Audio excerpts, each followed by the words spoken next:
Hello friends, wealth plus में आपका स्वागत है। आप यहाँ से इंसर्ट सेल्स, इंसर्ट शीट रोज, इंसर्ट शीट कॉलम्स, इस तरह की चीज़ें इंसर्ट या शीट्स को हटा सकते हैं। फॉर्मेट से आप उनको फॉर्मेट्स भी कर सकते हैं। मान लीजिए यहाँ मैं इस रो को सिलेक्ट कर लेता हूँ, सुमित रो को। इंसर्ट पे क्लिक करूँगा। इंसर्ट अगर मैं शीट रोज करता हूँ तो एक नई रो मेरे पास अवेलेबल हो जाएगी।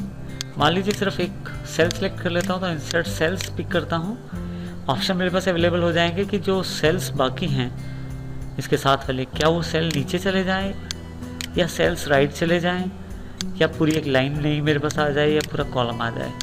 मान लीजिए मैं सेल्स डाउन कर देता हूँ तो जैसे ओके करता हूँ, देखिए एक एक सेल्स मेरे पास नीचे चले गए हैं। इस तरह से मैं इसका प्रयोग कर सकता हूँ। इसके अतिरिक्त मैंने कंट्रोल सेट करके देखिए फिर से वापस आना चाहा है। मैं फिर से वापस अपने नॉर्मल पोजीशन पे आ गया हूँ। इंसर्ट पे एक इंसर्ट शीट लास्ट ऑप्शन है, आप क्लिक करें तो देखिए आपके पास एक शीट नई अवेलेबल हो जाएगी। यहाँ हम शीट 1 पे काम कर रहे हैं। 2 और 3 बाय डिफ़ॉल्ट ऑप्शन हमारे पास थी, शीट पहले से अवेलेबल थी 2 और 3। 4th को हमने डिलीट कर दिया था, 5th और 6th इसलिए हमारे पास अवेलेबल हो गई है। हम फर्स्ट पे चले जाते हैं जहाँ हमारा कार्य चल रहा है। इसी तरह से नेक्स्ट अगर आप डिलीट करना चाहते हैं किसी चीज़ को तो उसे भी डिलीट कर सकते हैं, जैसे सेल्स, रोज, कॉलम या शीट को। मान लीजिए मैं इस सेल को डिलीट करना चाहता हूँ तो डिलीट सेल्स पे जैसे ही क्लिक करूँगा मेरे पास ऑप्शन अवेलेबल है कि जो बाकी जो नीचे वाले सेल हैं क्या वो ऊपर की तरफ आ जाएं, जो ये राइट साइड वाले सेल हैं क्या वो लेफ्ट की तरफ आ जाएं।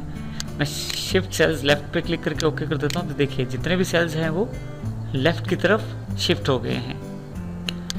इसके अतिरिक्त मैं चाहूँ तो पूरी की पूरी ये रो उड़ा सकता हूँ, जिसे डिलीट शीट रोज करके पूरा रो गायब हो जाएगा यहाँ से। कॉलम करूँगा तो जहाँ मेरा कर्सर है, ये जो सेल सिलेक्टेड है इसका कॉलम रेंज ये आता है। अगर मैं इसको यहाँ क्लिक करके डिलीट करता हूँ कॉलम को तो पूरा का पूरा कॉलम डिलीट हो जाएगा, और अगर मैं डिलीट शीट करता हूँ तो शीट चली जाएगी।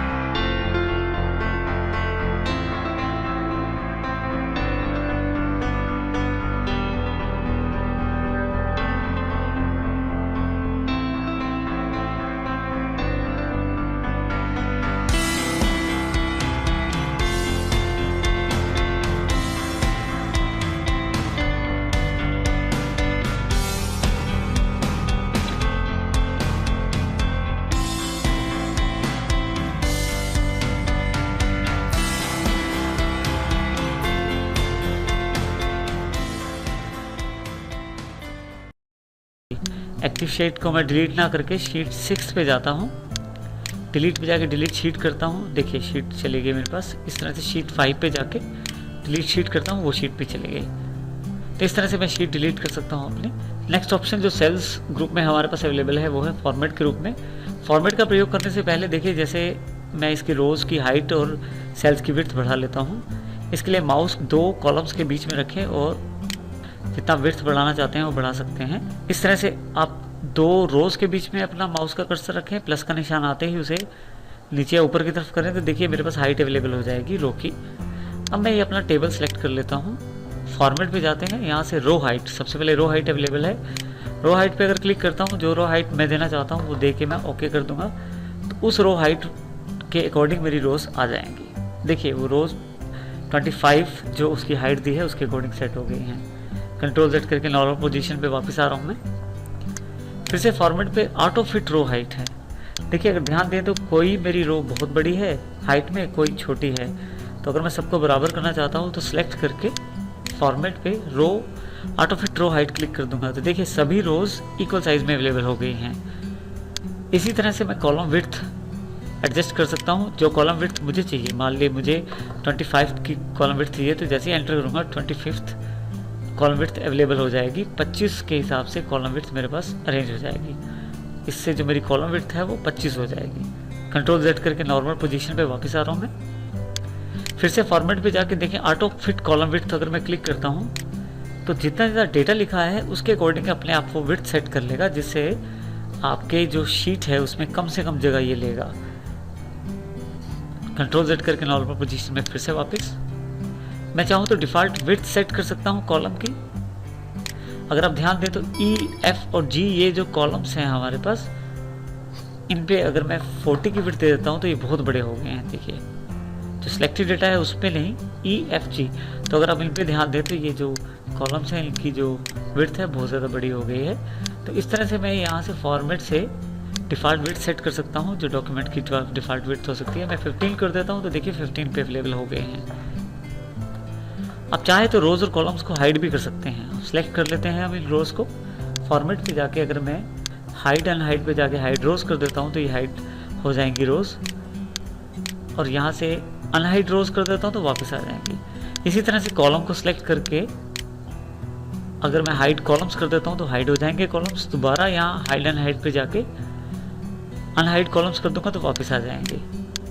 इसी तरह से मैं अपनी शीट को भी हाइड और अनहाइड कर सकता हूँ।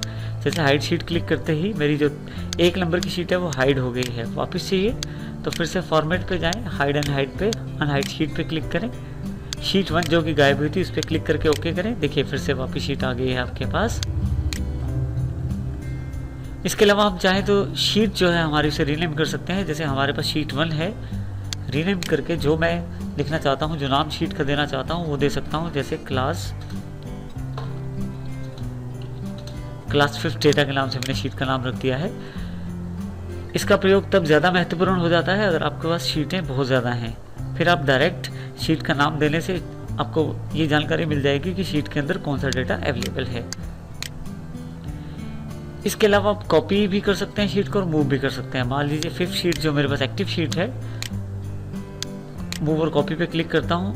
क्लास 5th डेटा यानी कि जो एक्टिव शीट उसे क्लिक करता हूँ, क्रिएट ए कॉपी कर दूंगा और जैसे ओके करूँगा इसका डुप्लीकेट मेरे पास अवेलेबल हो जाएगा। देखिए 5th डेटा शीट 1 और ये शीट 5th डेटा की पार्ट 2 यानी कि एक तरह से दूसरा कॉपी तैयार मिल गया है मुझे ये शीट नहीं चाहिए तो इसे मैं डिलीट भी कर सकता हूँ। डिलीट पे डिलीट शीट के ऑप्शन से यस करते ही ये शीट मेरे पास डिलीट हो जाएगी। इसके अलावा मेरे पास मूव भी कर सकते हैं शीट को। मूव पे क्लिक कीजिए। अब की बार कॉपी पे क्लिक नहीं करना है, यहाँ आप क्लिक मत करें। इस शीट को कहाँ लेके आना है, मूव टू एंड, वहाँ क्लिक कर दें, ओके करते हैं। तो देखिए इस बार शीट हमारे पे लास्ट नंबर पे अवेलेबल हो गई है।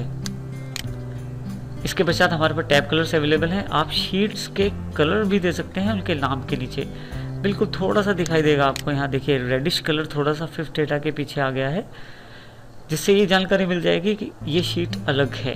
इस तरह से आप इनको कलर भी दे सकते हैं शीट के नाम के पीछे। इसके अलावा आप शीट को प्रोटेक्ट भी कर सकते हैं पासवर्ड के साथ। प्रोटेक्ट शीट पे क्लिक कीजिए। आप जो चाहते हैं कि यूज़र्स क्या कर पाए उनको तो आप ऑन कर दीजिए, और जो आप नहीं चाहते कि यूज़र ना कर पाए उसको आप ऑफ रखिए सिलेक्टेड बॉक्स से। जैसे मेरे पास 2 ऑप्शन ऑन हैं, सिलेक्ट लॉक सेल्स और सिलेक्ट अनलॉक सेल्स। तो इसमें केवल यूज़र जो है सिलेक्ट कर पाएगा या डिसलेक्ट कर पाएगा। इसको ओके कर देते हैं। पासवर्ड देके इसे ओके कर दीजिए। जैसे मैंने ओके किया ये मेरे से फिर से पासवर्ड मांगेगा कंफर्मेशन के लिए, दोबारा ओके कीजिए।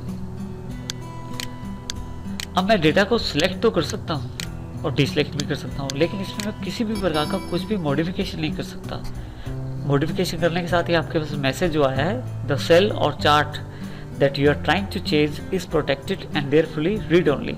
इसका अर्थ यह है कि आप जो डेटा आपके पास अवेलेबल है उसमें आप किसी भी प्रकार का कोई भी चेंज नहीं कर सकते। डेटा को अनप्रोटेक्ट करने के लिए फिर से फॉर्मेट पे जाके अनप्रोटेक्ट शीट पे क्लिक कीजिए। जो पासवर्ड आपने दिया था दोबारा दीजिए। जैसे आप ओके करते हैं फिर से एडिटिंग के सारे ऑप्शंस आपके पास अवेलेबल हैं।